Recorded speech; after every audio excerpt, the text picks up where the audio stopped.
Now we had our little Easter feast. My holiday puzzle is done.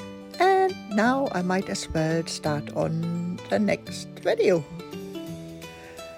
And it's gonna be for the bees. So this was my latest version of my Pompom Bees, which was quite cute, but I think looking back on them, the wings are a little bit too bougie for my liking. I think I will make them a little bit smaller and more bumblebee-like, not so much like dragonfly wings.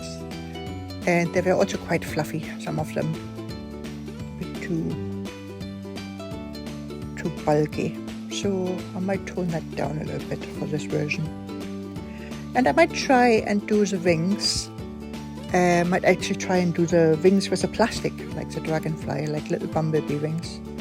That was another material I used. It was just a single layer of a more sort of muslin type material. You can see here.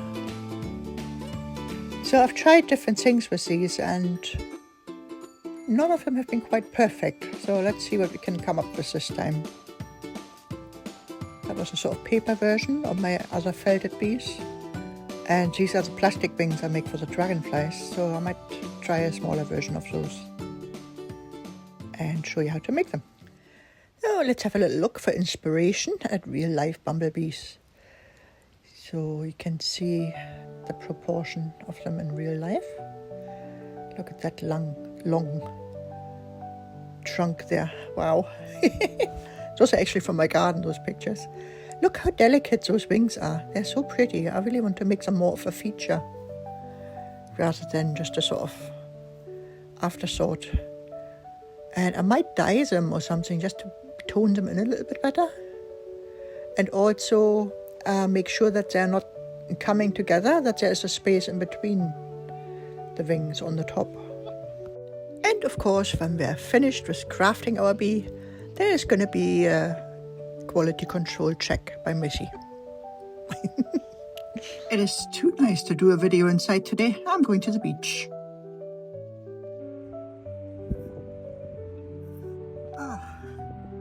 Well, I made it to the beach. Look at that, how amazing. It was a beautiful day. But when I got to the beach, I realized that my phone was just about run out of charge. So that was a slightly futile exercise.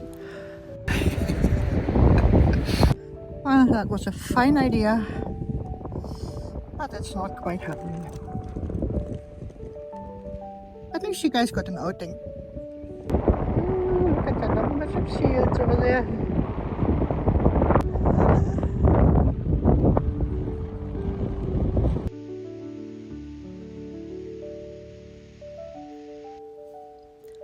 So back home again, I took another look at my bees that I still had at home.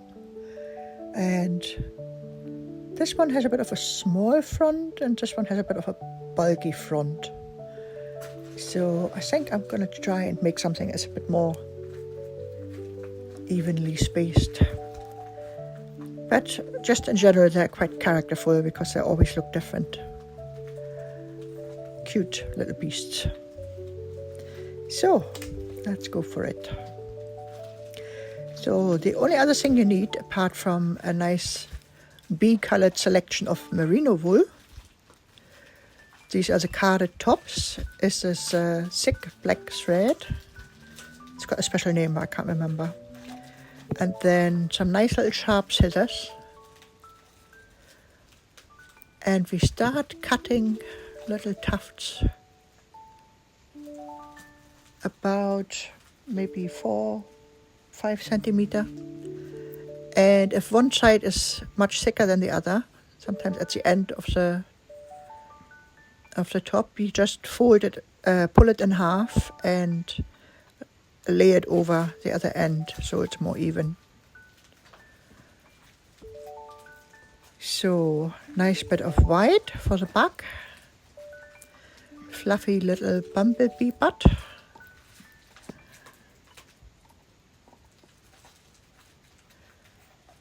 And layer that up a bit. And then we do black.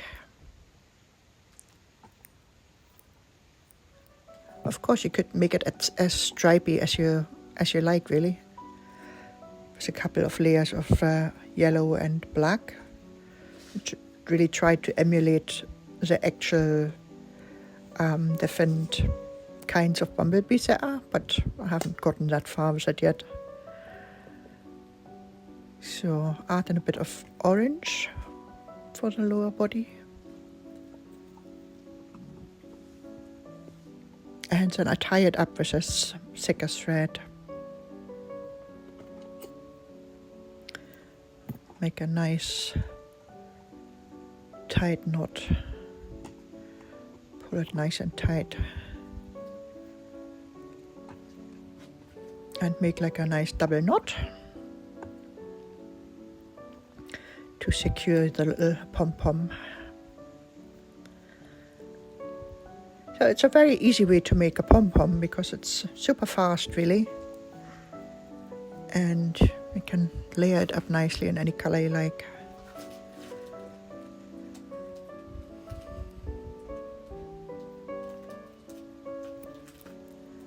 And cut it off short enough so it's not visible. And then you can start to see how this is all going to come together.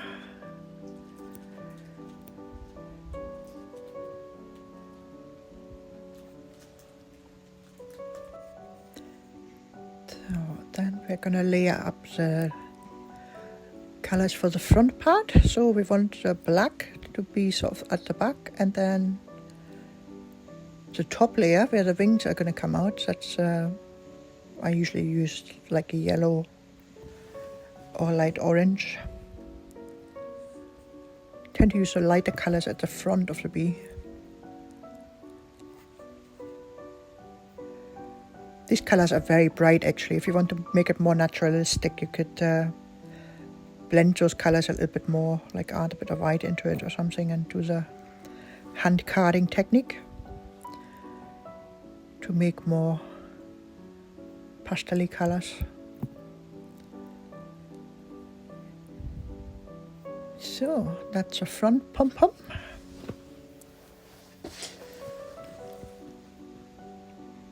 I need to learn more about bee anatomy. I'm sure these body parts have names proper.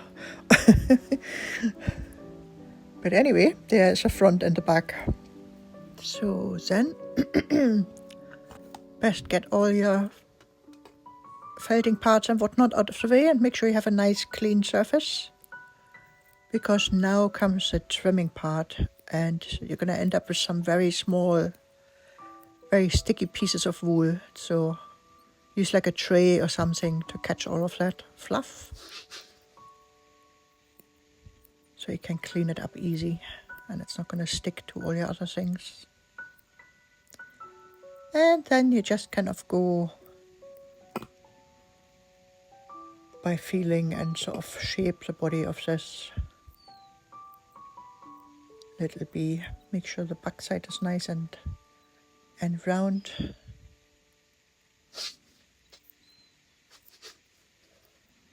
And yeah, you might have to practice it a few times, but you get the hang of it eventually. Keep referring to your picture.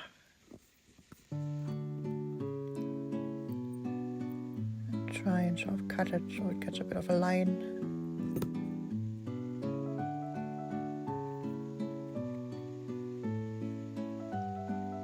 Cute.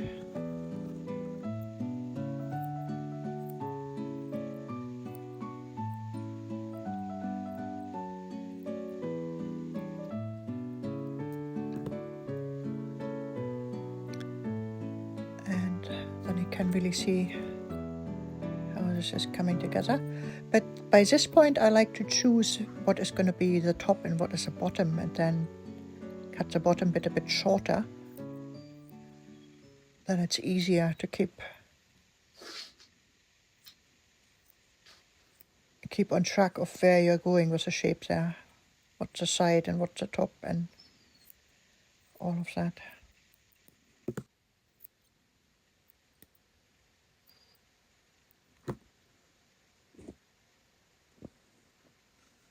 not bad, nice and fluffy. And then we're going to do the same for the front part of the body.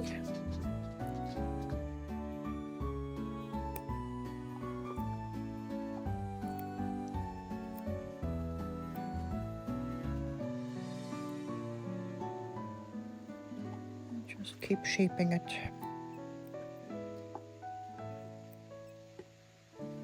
Hi Missy, what do you need, Volky? Oh, in a minute, darling.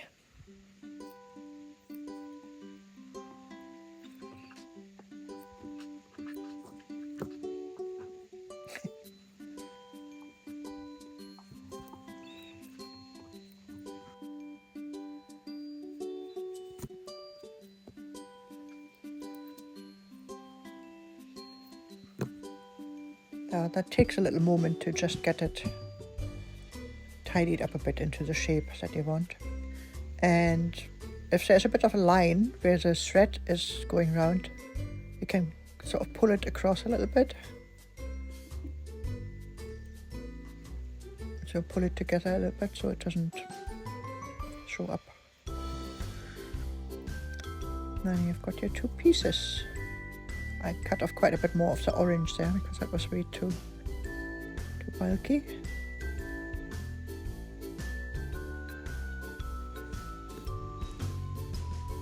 That's our basic shape. And the next step is to sew those two pieces together.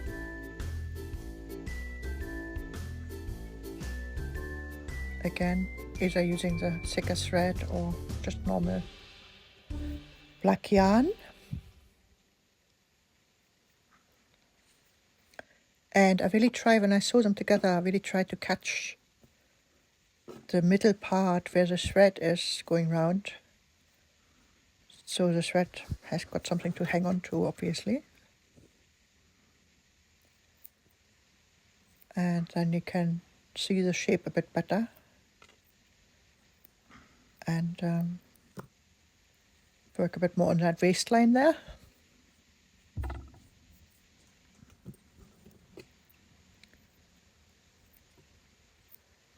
Good job, I used to be a hairdresser.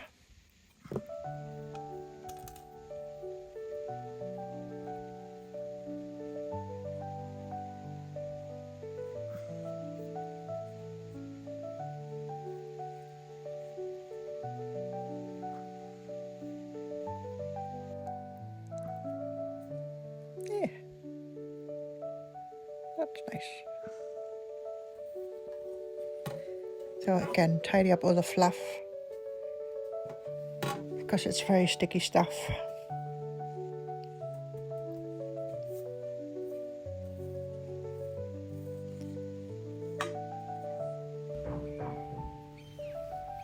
And then it's time to make the little head. For that, I just roll up a little bit of my black merino and felt it together a bit, and then just see how big I need to go with that.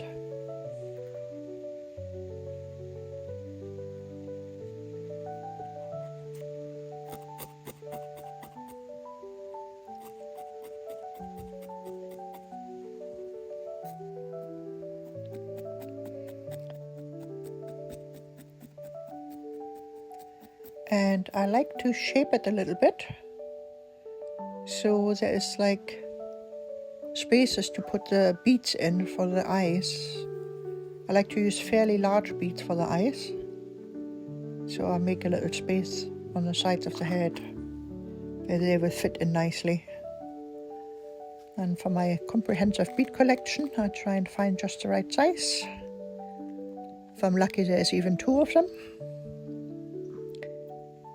And then they get sewed on.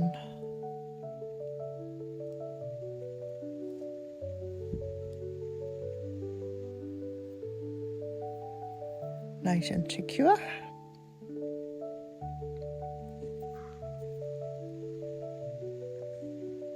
Little character is taking shape. And then I sew that to the front of my little bee body.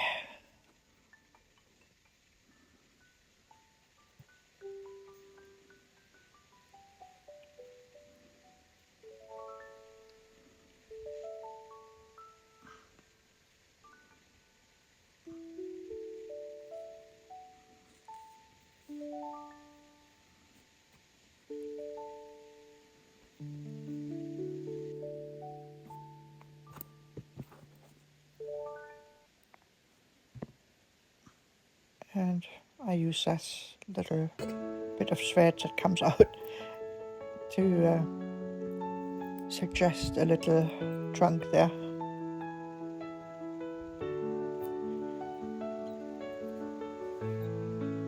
Is that called a trunk or tongue? I don't know. And again, more shaping. Because by the time you sewed it together, you can really see where it's too bulky. And do your sort of final shaping.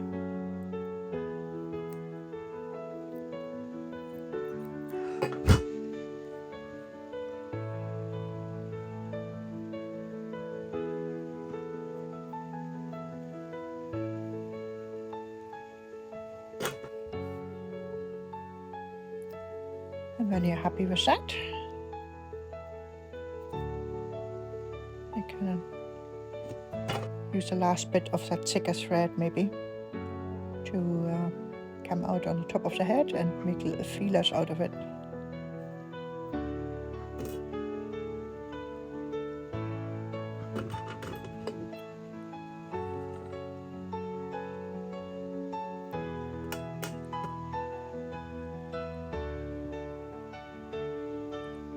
Cute.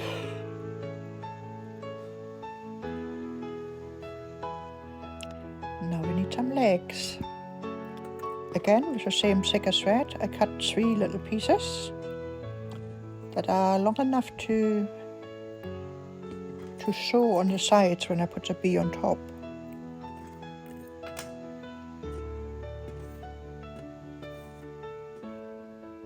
And then I put a bit of glue on them and just wrap a bit of the black merino just right around the thread and leave the last little bit, little toe bit there, leave that to stick out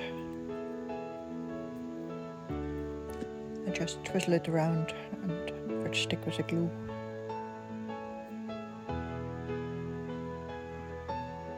If you want to make this a bit thicker, you can do that and make it more articulated, but I usually keep it fairly simple.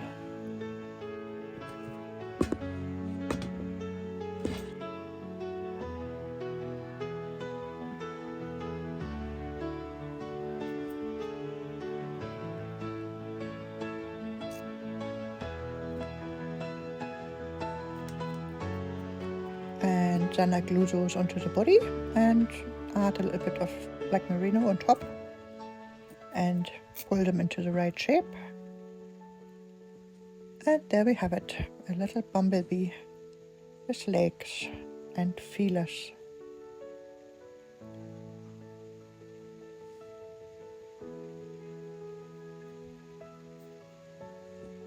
Very simple to do, and I think it's quite effective.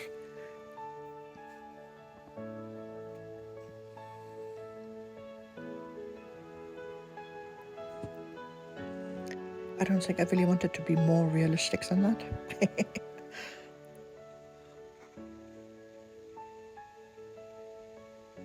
Sweet. I like these a lot. They're so fluffy. So then I've got this lovely little lid that's got a bit of a milkiness to it, which is pretty much ideal. I don't know if it's from yogurt or something, can't remember. But anyway, what I did was to take the picture of the nice bumblebee wing we saw earlier on my phone and just brought it to the right size to go with the bee. And then I traced it with a needle onto the lid,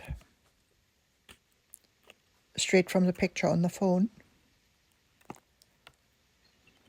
And then just cut it out. And then you draw the lines onto the wing with a needle to give it some nice detail. And the coolest thing is when you turn the wing over and do the same from the other side, draw a few lines on the other side, you get this amazing faceted effect on the wing, which looks so nice. If you want to have a look at the dragonfly video, I show it in a bit more detail. But I think it comes out really nice. Nice. Mishy, just a minute. The dog needs to go for a walk. And then you just trace with a needle the second wing from the plastic.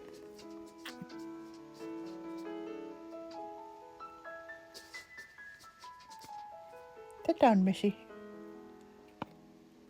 And cut it out and do the same line. And there we go. That looks rather nice, I think. Cute. And the other version I like to do is with these little organza bags, or just a piece of organza or some similar material you might have. That's nice and transparent and has a bit of a shimmer to it. And just again, it's quite useful if you have a nice wing shape. Just make one extra to keep as a template, and then you can use that for all kinds of things. So I used that as a template to cut out the organza, and then with felt tip pen just drew on some lines, and I actually cut it out twice to make a double layer, because one layer was a bit too flimsy for my liking. But this double layer looks quite nice, I think. Cool. Now I need to make a second bee. Ta-da. So she has got the organza wings. And this one is going to get the plastic wings. And just with the scissors make like a little space. So on the top half, but slightly to the side of the body. Leave about maybe 2 centimeters in between. And then just glue in the wings carefully.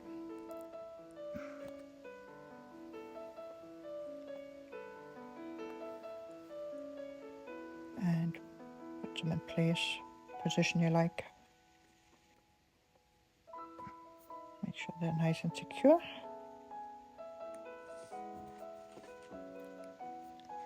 Lovely.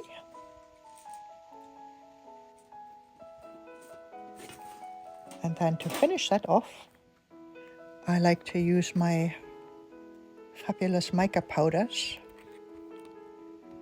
You could also use makeup, possibly. Eye makeup, eyeshadow. If you don't have mica powders, just use like a brown or like a goldy color. And just apply that to the plastic wing. And it gives it a lovely shimmer.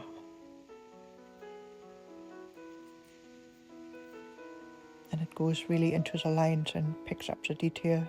Lovely. I think that looks really nice, actually. Probably my favorite one I made so far. Yeah, I think I prefer the plastic one, actually. I have shied away from it a little bit up until now, but it adds quite nice contrast and a bit of a shimmer to it. Good. So then you add a little thread and quality test it with your dog. And if the dog thinks they're a bit too realistic, she will probably run away. Mission accomplished. Wunderbar. And that's how you make little pom-pom bees. Thank you for watching. See you next time. Bye.